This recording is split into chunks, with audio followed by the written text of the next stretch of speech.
Hello दोस्तों, sleep walking एक थोड़ा सा अनकॉमन प्रॉब्लम है। कुछ बच्चों को इस तरह का प्रॉब्लम देखने को मिलता है। गहरी नींद से बच्चे अचानक उठ जाते हैं, थोड़ा बहुत चलना फिरना चालू कर देते हैं, इधर उधर जाके कहीं चोट लग जाती है उनको। कभी कभार वो बहुत अच्छी तरह से रिस्पॉन्ड नहीं करते। पेरेंट्स जब कुछ ऐसा देखते हैं तो अक्सर डर जाते हैं। इसलिए आज हम बात करेंगे स्लीप वॉकिंग या सोमनाम्बुलिज्म के बारे में कि बीमारी क्या है, क्यों है, कब होती है, कितनी सीरियस है और कब इसके लिए हमें डॉक्टर को दिखाने की ज़रूरत है और क्या क्या टिप्स हम इसके लिए कर सकते हैं। टॉपिक पर जाने से पहले जो लोग हमारे चैनल पर नए हैं उन्हें रिक्वेस्ट करूँगा कि चैनल को सब्सक्राइब करें, वीडियोस को लाइक करें, शेयर करें, फॉलो करें, कमेंट करें, पूरा देखें।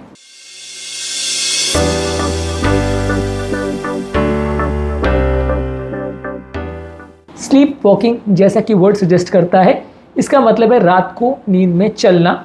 ज़्यादातर ये गहरी नींद की अवस्था में होता है। Non rapid eye movement sleep का जो स्टेज है उसमें होता है। स्लीप के ज़्यादातर दो तरह के स्टेजेस होते हैं, एक रैपिड आई मूवमेंट जिसमें आंखों की मूवमेंट होती है और एक नॉन रैपिड आई मूवमेंट जिसमें आंखों की मूवमेंट नहीं होती है। ये डीप स्लीप के स्टेजेस हैं। इसमें जो non rapid eye movement stage है वहाँ पे ये देखने को मिल सकता है। ज़्यादातर गहरी रात में या रात के कई घंटे सोने के बाद ऐसा देखने को मिलता है। और इस दौरान यदि आप ब्रेन का EEG मैपिंग करते हैं, यानी ब्रेन की करंट वेव्स को स्टडी करते हैं, तो स्लो डेल्टा वेव्स देखने को मिलती है। ये पैटर्न ज़्यादातर लोगों में, अगर गहरी रात को लोगों का आप स्कैनिंग एनालिसिस करोगे तो उसमें पैटर्न देखने को मिलता है। ज़्यादातर ये थोड़ी सी अनकॉमन बीमारी है, ज़्यादातर बच्चों में ही देखने को मिलती है। प्रेवलेंस इसका बच्चों में 1 से 15% तक है, बहुत ज़्यादा कॉमन बीमारी तो नहीं है। ज़्यादातर 4 साल से 8 साल के बच्चों में देखने को मिलता है। कभी कभार ये एडोलेसेंस या अडल्टहुड में भी परसिस्ट करता है, लेकिन ज़्यादातर है ये बच्चों की बीमारी। ज़्यादातर इस दौरान मोस्ट कॉमन जो सिम्टम्स होते हैं वो ये है कि बच्चा रात को नींद में से उठ के चलना फिरना चालू कर देता है, घर में अलग अलग जगह पे वो जाएगा, कई बार कुछ पर्पसफुल मूवमेंट्स भी करेगा। कुछ लोग इस दौरान कहीं जाके टकरा भी जाते हैं, उनको चोट भी लग जाती है। कई बार कोई चीज़ों को रीअरेंज करने लगते हैं, कई बार कोई जाके कुछ खाना वाना खा लेता है, कई बार वो डोर्स ओपन कर लेता है। कभी कभार ऐसा भी देखा गया है कि इस दौरान लोग गाड़ी ड्राइव भी कर लेते हैं, ऑटोमेटिक बिहेवियर के तहत गाड़ी ड्राइव कर लेते हैं और एक्सीडेंट हो जाता है। तो ये उतना ज़्यादा माइल्ड प्रॉब्लम नहीं है। कभी कभार इस दौरान चोट लगने की वजह से या एक्सीडेंट होने की वजह से या इस तरह का कोई भी बिहेवियर करने की वजह से लोगों को प्रॉब्लम हो सकती है। देखने वालों को भी अक्सर ये डरावना लगता है। तो ये पेरेंट्स के लिए एक बहुत ही डेंजरस प्रॉब्लम होती है जब भी वो रिकॉग्नाइज़ करते हैं कि बच्चों को इस तरह का प्रॉब्लम है। लेकिन हाँ, ये प्रॉब्लम उतनी सीरियस नहीं है और इसमें बहुत ज़्यादा अग्रेसिव कोई ट्रीटमेंट नहीं आता है कि एक दवाई आती है जिसको देने से ठीक हो जाएगा। ये बिहेवियरल पैटर्न है जो धीरे धीरे करके अपने आप ज़्यादातर केस में ठीक होता है। लेकिन हाँ, इसमें पैटर्न्स बहुत अलग अलग तरह के हो सकते हैं। अलग अलग व्यक्ति इस दौरान अलग अलग तरह का बिहेवियर कर सकते हैं। ज़्यादातर इस टाइम पे बच्चे को कुछ याद नहीं रहेगा कि वो क्या कर रहा था, क्यों कर रहा था, और बाद में जब वो सुबह उठता है तो आप उससे पूछते हो तो उसको बहुत छोटा मोटा कुछ याद रहेगा तो ये रहेगा, लेकिन ज़्यादातर केस में कुछ खास याद नहीं रहेगा। ज़्यादातर इस दौरान पेशेंट बहुत कंफ्यूज दिखाई देगा। आपको उसको देख के या समझ के या बात करके कुछ ऐसा समझ में नहीं आएगा कि वो कोई रिस्पॉन्स कोई चीज़ का नहीं करेगा। और अगर आप उनसे बात करने की कोशिश भी करते हो, उनको कुछ समझाने की या उनको सुलाने की कोशिश करते भी हो तो अनरिस्पॉन्सिव होगा, एक सेमी कॉन्शियस टाइप का स्टेट रहेगा। तो ये थोड़ा सा डरावना पेशेंट्स के लिए या पेरेंट्स के लिए हो जाता है जब कभी बच्चे के साथ ऐसा प्रॉब्लम होता है। तो ज़्यादातर इसके ट्रिगर्स क्या हैं? कुछ लोग को जेनेटिक कारणों की वजह से होता है, कुछ लोगों में स्ट्रेस और एंग्जाइटी की वजह से अगर स्लीप पैटर्न अगर डिस्टर्ब हो जाए तो ऐसा हो सकता है, या अगर बहुत ज़्यादा कमज़ोरी या सुस्ती हो तो ऐसा हो सकता है। बहुत ज़्यादा स्लीप डिप्रिवेशन अगर हो, लंबे टाइम तक व्यक्ति अगर सोए नहीं या बार बार उसकी नींद डिस्टर्ब हो तो ऐसा हो सकता है। अलग अलग व्यक्ति में इसके ट्रिगर फैक्टर्स ये हो सकते हैं। हालांकि बहुत सारे बच्चों में जिसमें होता है, इसमें ऑब्वियसली बच्चों में स्ट्रेस एंग्जाइटी उतनी कॉमन चीज़ तो नहीं है, लेकिन हाँ, ये कॉमन ट्रिगर्स हम इसमें मान सकते हैं। ज़्यादातर इसमें डायग्नोसिस की अगर बात आए तो क्लिनिकल असेसमेंट पे होता है। पेरेंट्स जब बच्चों को इस अवस्था में देखते हैं या कहीं और बच्चा मिलता है सुबह तो वो उस पैटर्न को समझ पाते हैं, इसको असेस करने की कोशिश करते हैं। CCTV रिकॉर्डिंग्स में अक्सर इस तरह की चीज़ें देखने को मिलती है तो उनको समझ में आता है। या आप स्लीप स्टडीज़ कर सकते हो, बच्चे को रात को हॉस्पिटल में सुला के या जो भी पेशेंट है उसको सुला के आप उसकी स्लीप एनालिसिस करते हो, और जब वो रात को चलना फिरना चालू कर देता है तो उसका ब्रेन वेव पैटर्न आप देख के असेसमेंट कर सकते हो कि उसको कोई बीमारी है या नहीं है, उसको किस तरह का पैटर्न है, वो एक्चुअल में नींद में चल रहा है कि होश में चल रहा है। ये सारी चीज़ों को आप डिफ्रेंशिएट करते हो स्लीप स्टडी के दौरान एनालिसिस करके।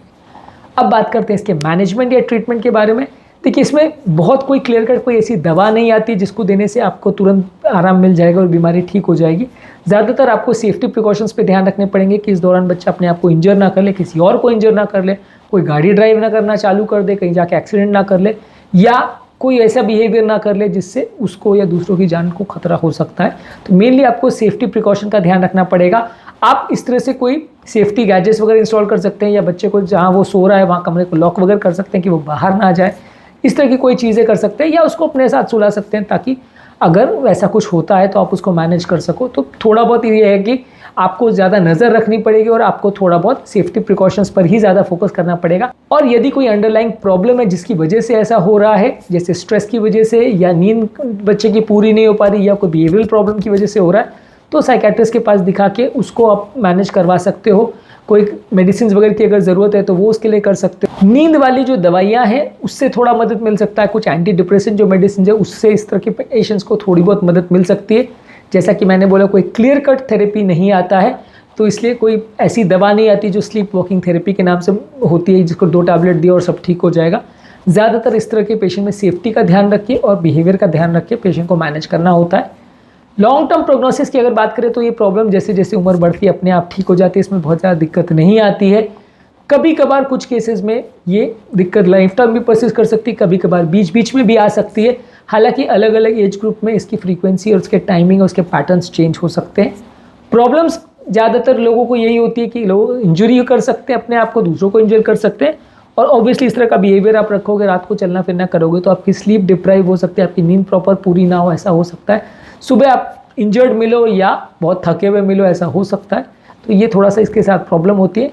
ये बीमारी वैसे तो बहुत सीरियस नहीं है, लेकिन ज़्यादातर पेशेंट्स को अगर इस तरह का बिहेवियर है तो एटलीस्ट डॉक्टर को दिखाना चाहिए। अगर बार बार एपिसोड्स हो रहे हो तो डेफिनेटली आपको डॉक्टर को दिखाना पड़ेगा और ट्रीटमेंट करना पड़ेगा।